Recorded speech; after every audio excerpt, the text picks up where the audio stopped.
جب میرا بندہ کسی محفل میں میرا ذکر کرتا ہے، میں اس سے کہیں بہتر محفل میں اس کا ذکر کرتا ہوں۔ اللہ کی محفل تو ملائے اعلیٰ کی ہے، ملائکہ مقربین کی ہے۔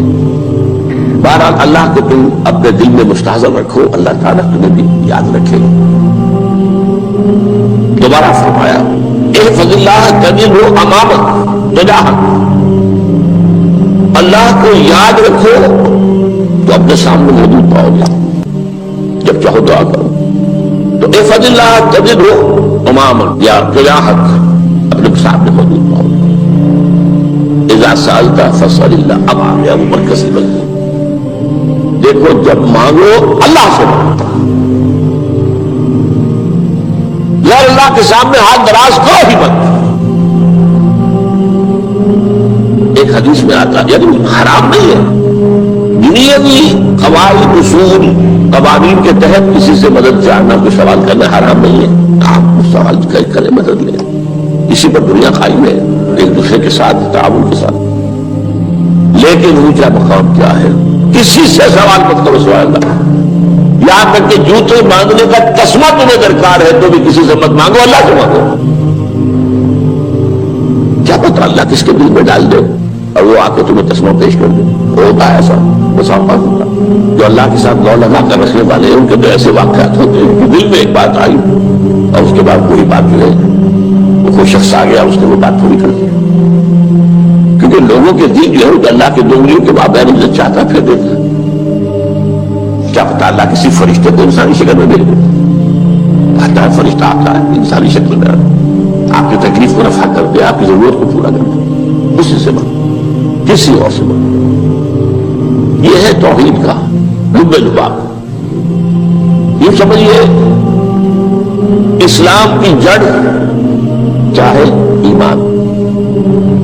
اسلام کا جو خارجی نظام عمل ہے، انفرادی اعمال ہو اجتماعی ہو، ان سب کی روح رواں کیا ہے؟ ایمان۔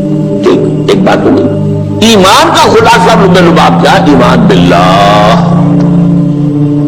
جیسے ایمان بالآخرہ بھی ہے، ایمان بالملائکہ ہے، ایمان بالانبیاء ہے، ایمان بالرسل ہے، ایمان بالکتب ہے، ایمان بالقدر ہے، لیکن اصل ایمان اسی لیے ایمان مجمل میں آپ کو معلوم ہے کسی اور چیز کا ذکر نہیں۔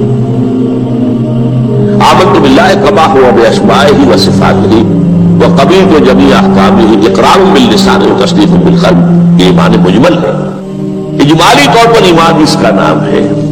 ہاں مفصل تفصیلی طور پر آمنت باللہ وملائکتہ وکتبہ ورسلہ والیوم الآخر والقدر خیرہ وشرہ من اللہ تعالی۔ تو اسلام کی جڑ ایمان، اور اسلام کا سارا جو نظام عمل ہے، چاہے انفرادی اعمال ہو چاہے اجتماعی، ان سب کی روح نواں ایمان، اور ایمان کا خلاصہ ایمان باللہ۔ اور ایمان باللہ کا اصل حاصل وہ ہے جو سمجھنا،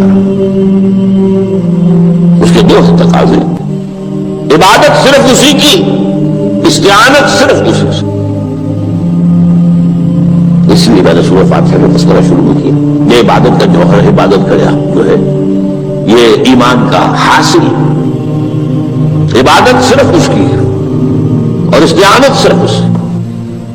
استعانت ہی میں سوال بھی آ گیا، کوئی مدد ہے، آپ کسی سے کچھ مدد مالی چاہ رہے ہیں یا کوئی اور مدد چاہتے ہیں، کسی کام میں مدد چاہتے ہیں، جیسے میں نے کہا تھا کہ سفارش کرانا چاہتی ہے بھی مدد، وہی کام تھا فاستعن باللہ، اور جب مدد مانگو صرف اللہ سے مانگو۔ اور وہ سارے الفاظ یاد کر لیے، استدعاء، استعانت، استغاثہ، یہ جو غوث اعظم سے استغاثہ کیا جاتا ہے تو شرک ہے۔